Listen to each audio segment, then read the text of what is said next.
Airget's blade gleamed fiercely in the light of the golden cavern, rage filling his heart as his muscles tensed for a mighty leap toward the spirit of shadow. Just as he prepared to launch himself, Mira's urgent cry rang out. "Stop! Don't attack!" Trusting Mira implicitly, Airget managed to hold back his fury, halting his assault. Mira approached the shadow spirit and the swarm of fairies circling the floating body of Phelan, challenging the shadow spirit. "Someone has stolen your children, but it wasn't us." To the group's surprise, it was not the shadow spirit, but the Fae swarm that responded, their voices merging as one. "Your kind came here. Your kind stole our children. You took what was ours. You broke the pact." Another set of voices from the Fae added, "And so we take yours. She will bring balance. The child's sacrifice will maintain the pact." Sita interrupted, her voice firm and resolute. "We did not.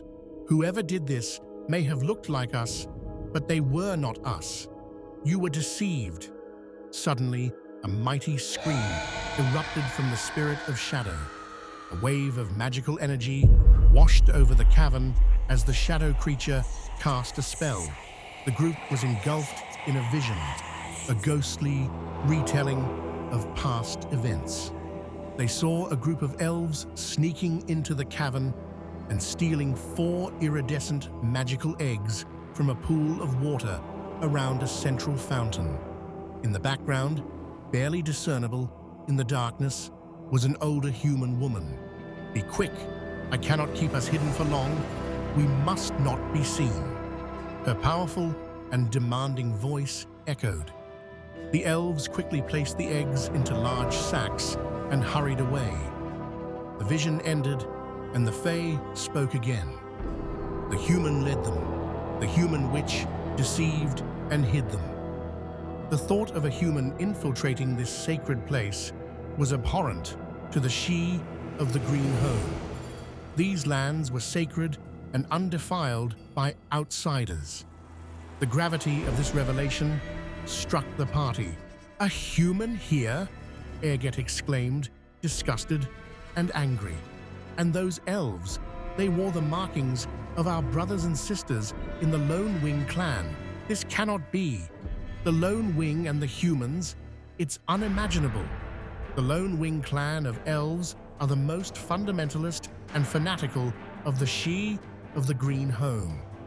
They take the Green Pact, the elves' sacred vow to defend the Green Home from outsiders, to its strictest and most extreme interpretation. Among other races like the human tribes, the Hin fishing clans, the Orc war bands, and other beings, the She of the Green Home have the fiercest reputation. They are known as the monsters that raid your tribe, the ancient enemy of humanity, the demons that sneak into camps at night. While not entirely true, this reputation is not entirely unfounded. The Lone Wing clan, indeed, conducts raids, builds this fierce reputation, and takes the Green Pact to its extreme conclusion. If it is not she, it is not a friend, and must be scared off, killed, or destroyed. The idea of the Lone Wing collaborating with a human was utterly alien. "This cannot be," Airget exclaimed again.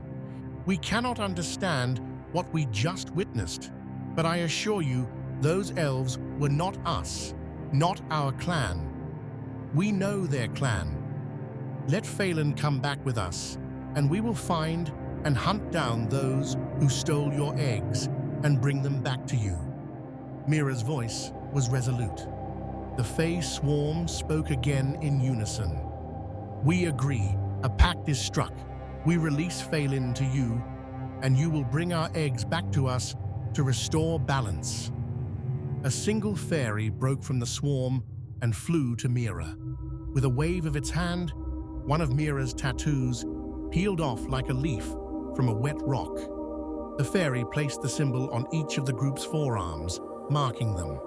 Minnow protested at first, but changed his mind with some pressure from the rest of the group.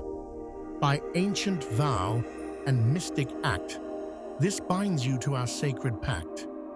We free the child, Phelan dear. Your word is given, crystal clear. In life or death, you must abide. Our eggs to us, you'll safely guide. With that, the fairy swarm rose like a great serpent, spiraling up the trunk of the great oak tree at the heart of the cavern, forming the golden leaves of its canopy. The group decided to rest in the cavern, feeling safe with their new pact with the Fae. However, Erget expressed concern about the tricky nature of the Fae. As they rested, they noticed time seemed to stand still within the cavern. The sun always shone, the air remained warm, and everything was pleasant, but night never came. After resting, they prepared to head back to the Stone Lady, the ancient grove and statue where the Longfang clan was gathering. After a long rest, the group headed back to the dark cave they originally came through. The cave, once supernaturally dark and thick with dread and the power of shadow, was now simply a cave. Bare rock and clear pools of water replaced the green shadow energy. It was as if a dark wound had healed. Only the massive pile of bones at the center, washed with strange energies, remained, but it felt less dangerous than before. The group carefully made their way around it and back the way they had come. Upon leaving the cave, they found the surrounding forest transformed.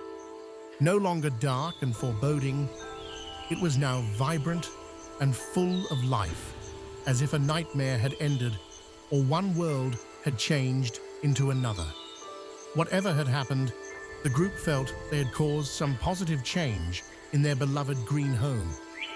After a day of travel, Sita was awakened by the sound of snapping twigs. She opened her eyes to see a great white stag, 8 feet high at the shoulder, its fur as white as bone, with mystical blue markings glowing softly. Its massive antlers were adorned with numerous small magical artifacts and trinkets of bone, wood, and feather. The surrounding forest was cool and quiet, shrouded in thick fog. Sita immediately recognized the creature as a forest lord, a spirit protector, specifically the Stag Lord. She felt a deep reverence in its presence. Erget, standing watch, turned and was amazed by the sight. The Stag Lord's eyes, glowing with blue energy, locked with Sita's. The rest of the group began to wake up, equally awed. The Stag Lord spoke in a gentle yet powerful voice. "Hail, she-travelers. I lead my kin to safer lands." "Why?" Sita asked. "This forest is sick. A darkness has swept over the land. The trees cry with anguish, and the spirits grow angry and spiteful. This land is dying," the stag said, its sadness palpable. "Yet we sense you have saved part of it. You healed a part of our home." "We did try to help," Sita replied. "A child from our clan was taken by the Fae of the Golden Cavern. They were attacked, and a darkness stole their eggs. We seek those who harmed them. Where will you go?" "We seek safe lands to the west, past the mountains. It is not home, but the winds sing of safety." The Stag Lord looked sad and lost. "But we see the good you have done and offer you a gift."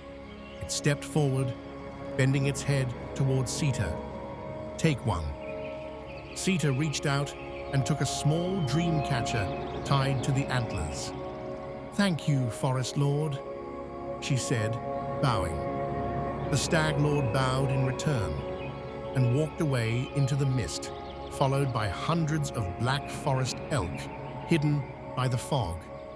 Olena cast a charm on the dream catcher, revealing its powerful magic. She made note to keep it close. "We must hurry to Kalen and the rest of the clan. They must learn of what has happened. We need their guidance, Erget urged. The group set out with renewed determination. The forest seemed to aid their journey, the underbrush parting, rocks easier to climb, mud easier to cross.